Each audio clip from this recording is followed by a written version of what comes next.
Feuchamaich Ye Scots the Celtic podcast. Kimraha Huladunya, how is everyone? On today's show in Feuchamaich Beagan Gaidhlig, that's Let's Try Little Gaelic. Coineaneach. In Celtic history? Alright, this week's Celtic badass, Black Bart. In everyday Celtic ways. The Wulver. We're going to hear music from Anna Murray, Iona Fife, Joy Dunlop, and Mactala. And in History of Ireland. In November 1577, the Annals of the Four Masters records the fulfillment of a prophecy made hundreds of years earlier. Of course, that was that the Great Comet of 1577 would appear. Now, it was written, it was wondered by all universally. This gave the scientists of the time a moment of pause, though, because the prophecy was made by the last of the Druids. This led them to believe that the Druids were much more than just religious zealots. If you're already a subscriber to the Olde Scot YouTube channel and enjoy the variety of interesting videos and podcasts that we produce weekly, then you should join us on the Olde Scot Facebook group. Not only do you get all the great videos you already enjoy, but so much more. Come and connect with your Celtic community here on Olde Scot Facebook group. Learn the history of Gaelic songs as you learn to sing them. Gaelic and English lyrics are provided to give you a deeper understanding of the song, to guide you when you're learning, or just sit back and enjoy these beautiful songs. Welcome to Learn a Gaelic Song. Today's song is Mochri Trom, My Heart is Heavy. Now this is a sad song, very sad. A lament about a lover who cheated and how their heart is heavy because of what the other has done. Now, broken vows and promises made this sad, lonely person feel as though their heartache would drive them straight to the grave. Alright, well, enjoy the song, and remember, Gaelic's at the top, English is at the bottom. Get ready.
Mochrie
Scottish Gaelic is native to the Gaels of Scotland.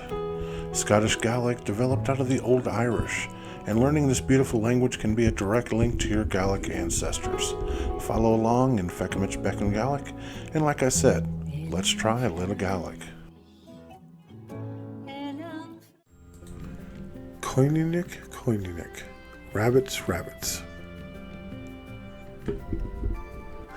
Knock, knock, je fashuit. Chaigrani hun and Doris.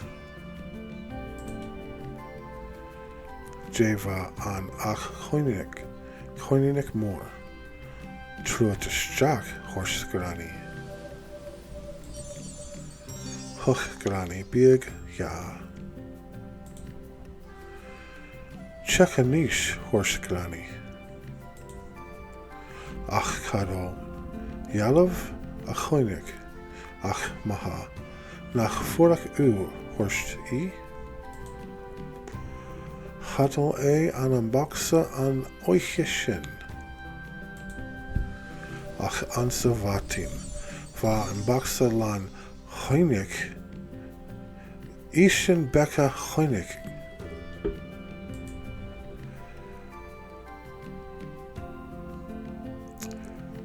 Has iet moor. Va een takros ora. Va iet ach iche uvlen, agus banana, agus plantagen. Va iet fieg en tai, va iet ansen lepi, a shethriken, a voord agus ansen unig, och horsgrani. Coineaneach a valak, nach gav usa Coineaneach, horsgrani. Kagav, Horstem Balak. Coineaneach Nian, nach gav usta Coineaneach, Horsgrani. Chav, Horstem Nian. Hanek Butcher, Gavi Misha iet Ula, Horste. Hanai usa iet Horsgrani. Hanek dunya gatai grani, dunya chor. Ha Ellen bria gorm ansen gave misha na Coineaneach ula, horst eschen. Shinnen tasha ersen Coineaneach, horst grani, yev usa iet. Yalav en dunya chor, locha ula.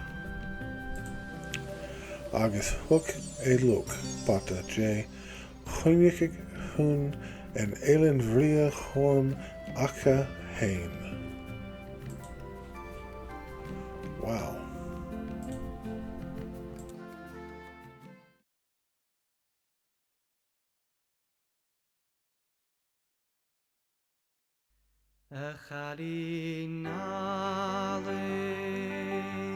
Gantuk min graxe, she heine salje na blas na ros, gni vilavrium santu shachami, chalina lin stufam ovron, anaum gotuske gesmina menat, shashina nuad asmom ovron, Spimos moinche nerchali nuasel Ayimich vuamse serain monon Achali navi kunduk miragut Ignamo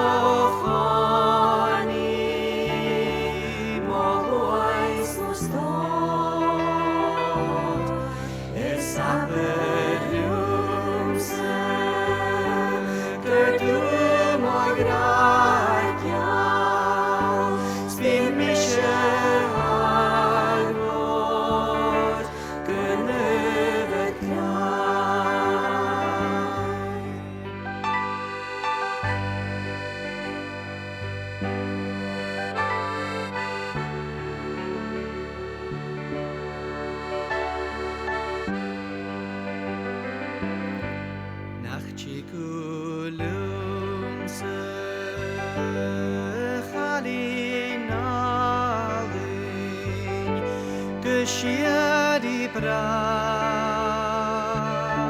avi yost bron Senin kjolgut mar kjolna klarshich Smarguna smjadich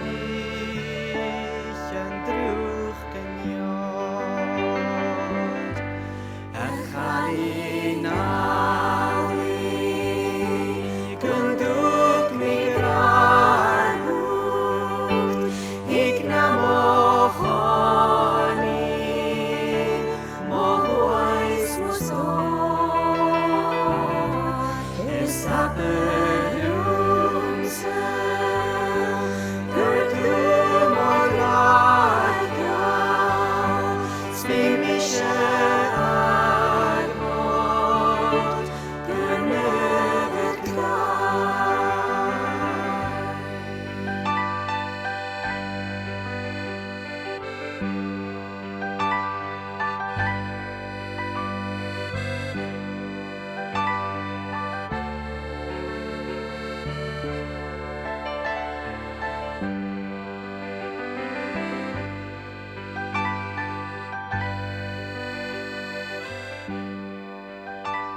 Celtic history brings you the tales of the land, castles, warriors, heroes, legends, and customs that have created the rich, vibrant, and sometimes strange and wonderful history of the Celtic world.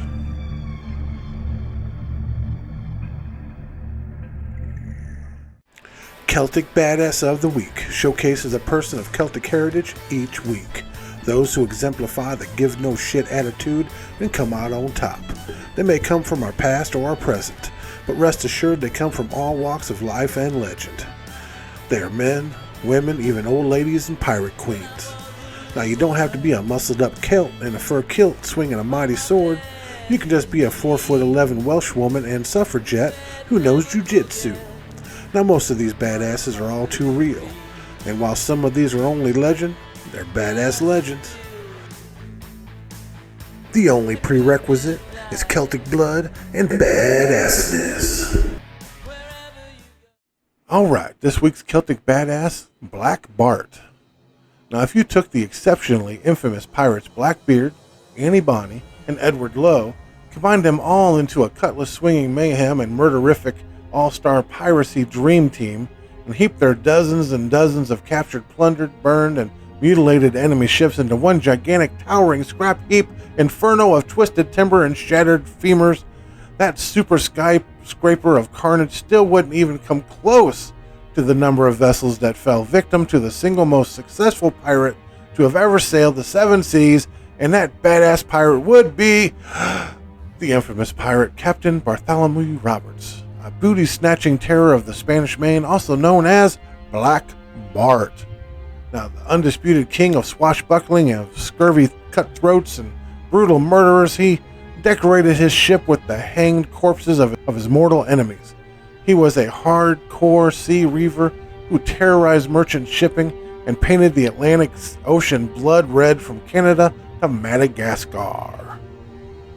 Between the years 1719 and 1722, an astoundingly long career, considered that most pirates were lucky to even go 12 months without being hanged from the neck until dead, Black Bart and his veritable armada of heavily armed pirate warships is credited with single-handedly plundering and destroying over 400 vessels ranging from friendly little merchantmen to badass gunslinging Royal Navy war frigates.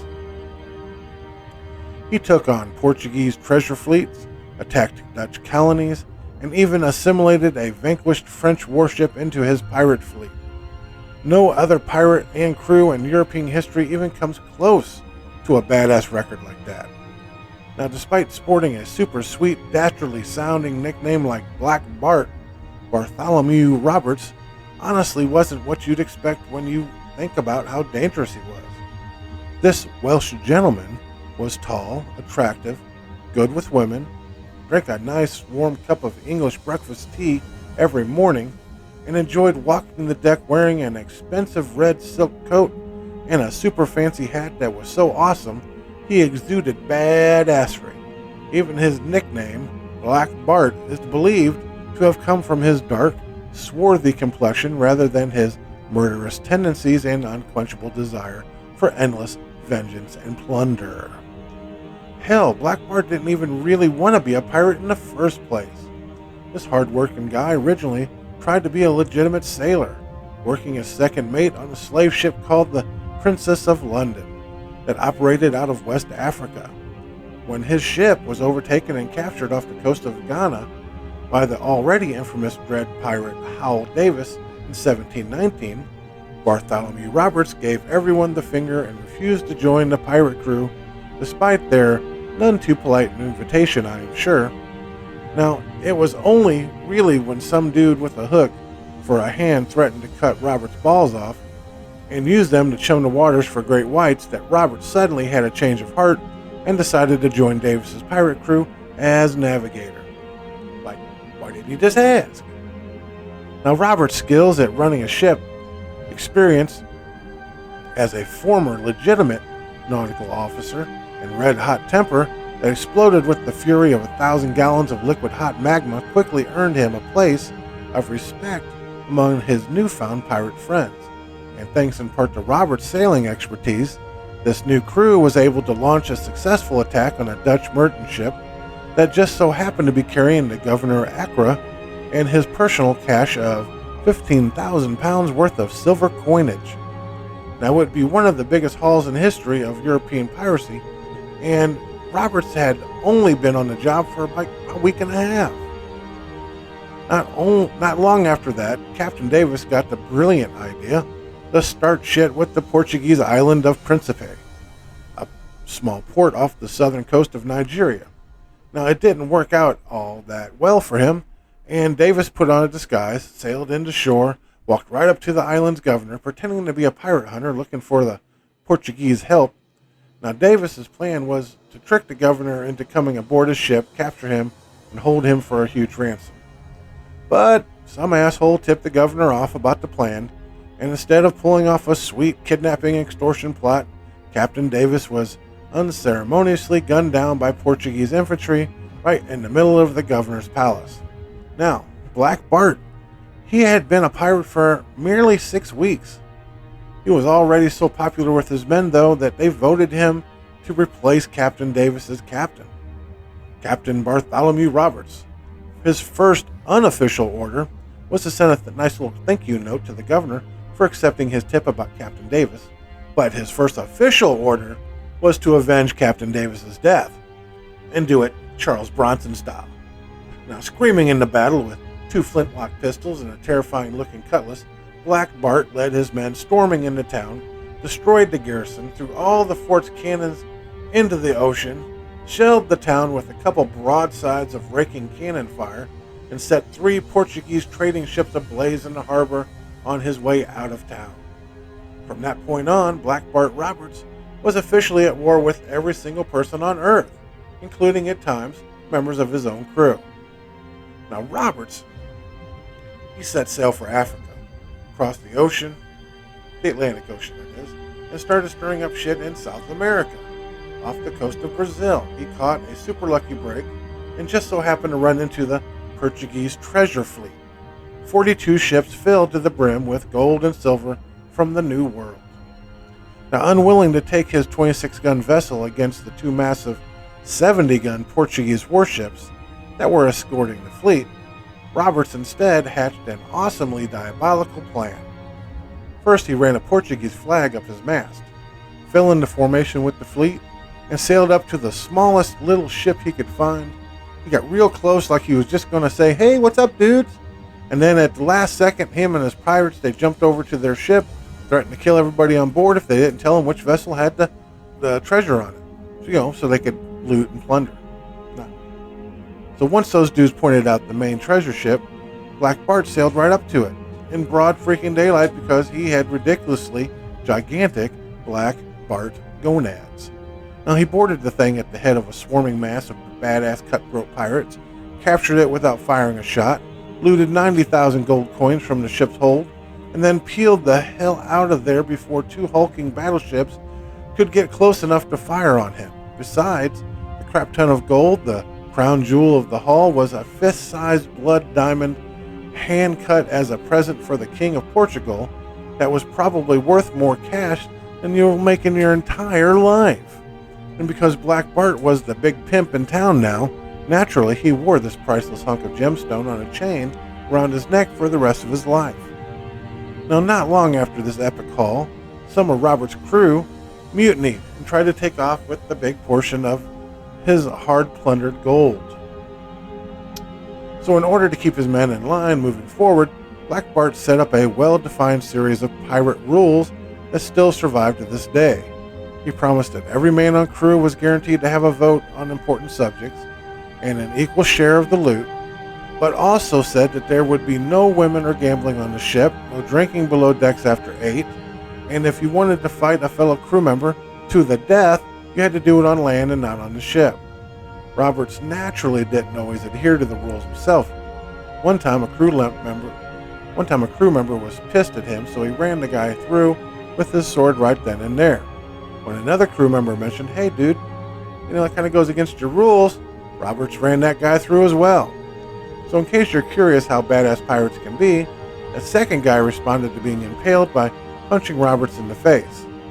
Roberts, infuriated that the man would strike a superior officer after he'd been stabbed, ordered the already stabbed man to be flogged in front of the entire crew, even after the man had died from his wounds. Now, Roberts plundered South America and the Caribbean for a while, but eventually headed up to Newfoundland in 1720 after the governors of Barbados and Martinique hired a bunch of asshole pirate hunters to try and murder him. So he attacked the harbors of Newfoundland and destroyed something like 30 or 40 ships ranging from fishing boats to French warships. He burned 22 ships while they were all still anchored in port, just to be a dick. Now, throughout the rest of 1720, Roberts headed back and laid waste to the Caribbean, calling himself the Admiral of the Leeward Islands. Black Bart commanded 4 ships and over 500 men in an epic reign of carnage and destruction that left dozens of ships and the port city of St. Kitts in smoldering ruins. From the deck of his flagship, Royal Fortune, a 42-gun frigate believed to be the biggest and most well-armed pirate ship in the Caribbean, Roberts wrought havoc on merchant shipping across the New World. He burned 20 ships in Martinique Harbor, captured a brigantine that happened to have the governor of Martinique on board.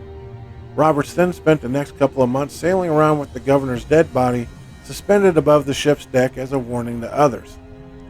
When things got a little too hot for Black Bart, he sailed across the Atlantic again and went back to work destroying ships off the coast of Senegal, burning and looting with impunity. Eventually, however, luck caught up with Black Bart. On one rainy, windy morning in February 1722, Black Bart looked through his spyglass and saw the approaching sails of HMS Swallow, a British ship of the line that was a little bigger and better armed than Royal Fortune. This caught his drunk from last night crew by surprise.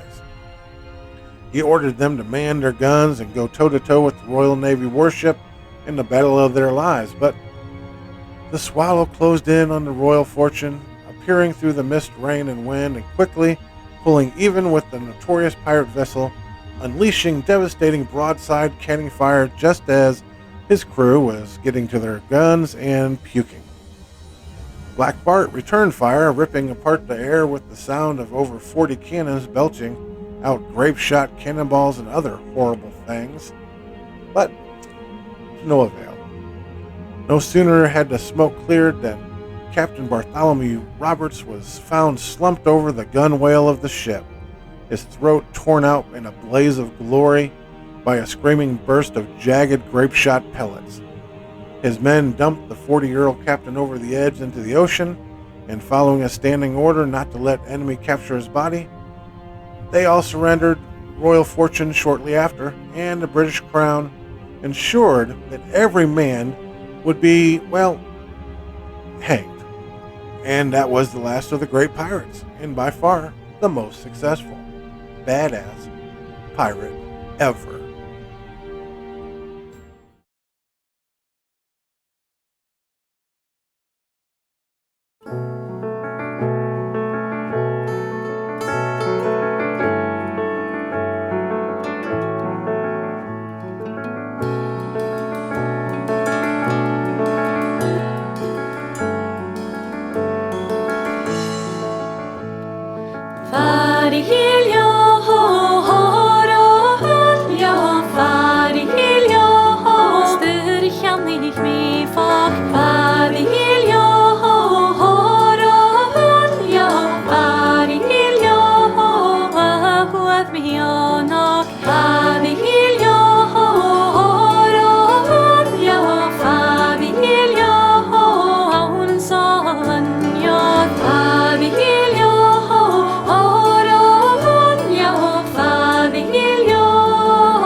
Celtic Ways brings you the mythology, traditions, and customs that have created a unique and personal culture that still affects those that are Celtic and those that just love the Celtic world.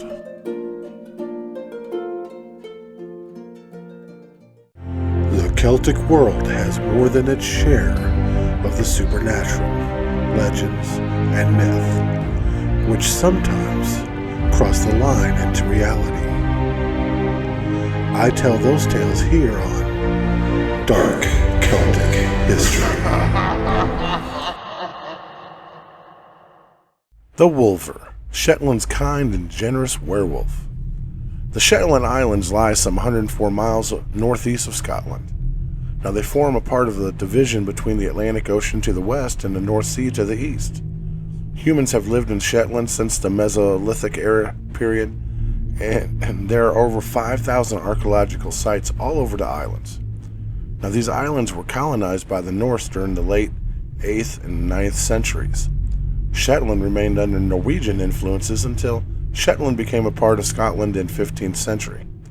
Now Shetland is rich in mythology, folklore, and legend. One of a number of otherworldly creatures that are said to inhabit the island and surrounding seas of Shetland is the Wulver.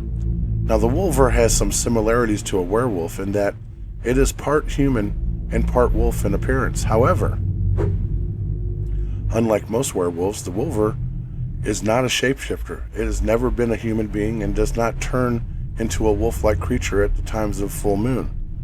The Wulver has a body like a man, covered in short brown hair with a wolf's head. This is his permanent state of being. There's also another marked difference between the traditional view of a werewolf and that of a Wulver. Whereas a werewolf is a creature to be feared with malign intent, the Wulver is completely opposite and is noted for having a kind heart. As long as people leave him to live his life in peace, he will not pose any risk to a human. He is happy to live alone in a cave on Shetland and enjoy the peaceful life. When seen, he is fishing from a rock known as the Wulver Stain. If he does intervene in the lives of people, it is to perform generous and kindly acts. The Wulver is known to have helped lost travelers by guiding them to nearby towns and villages. He is reported to have left fish on the windowsills of poor families, and if the Wulver learnt that a family was facing hardship and was without food, his benevolent nature would come to the fore and he would provide them with a supply of fish. It is also said that if a family was faced with sickness and death, the Wulver could be seen paying his respects outside their home. So when visiting Shetland, remove the idea of the malign and dangerous werewolf so often seen in horror films, because the half-wolf, half-man creature that you might meet there is filled with kindness and generosity. If lost, he might help you find your way, and if hungry, he might share his food. Respect shown to the benevolent Wulver of Shetland is always returned in equal measure. That's kind of cool. A nice one for once.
Top 11 Heritage. Now remember to check out my YouTube channel. It's got Celtic music, podcasts, Gaelic language, Gaelic song, Celtic history videos, plus lots more.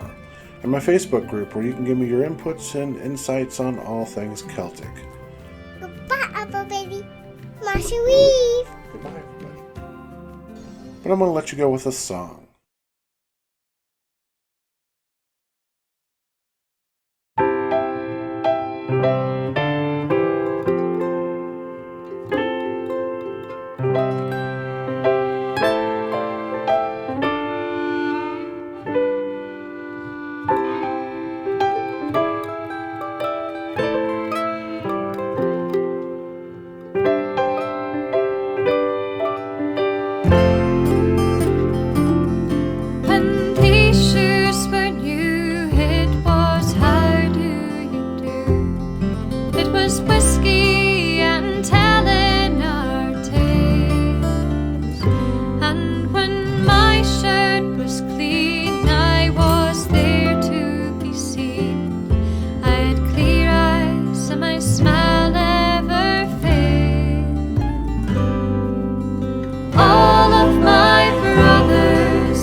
Honey, take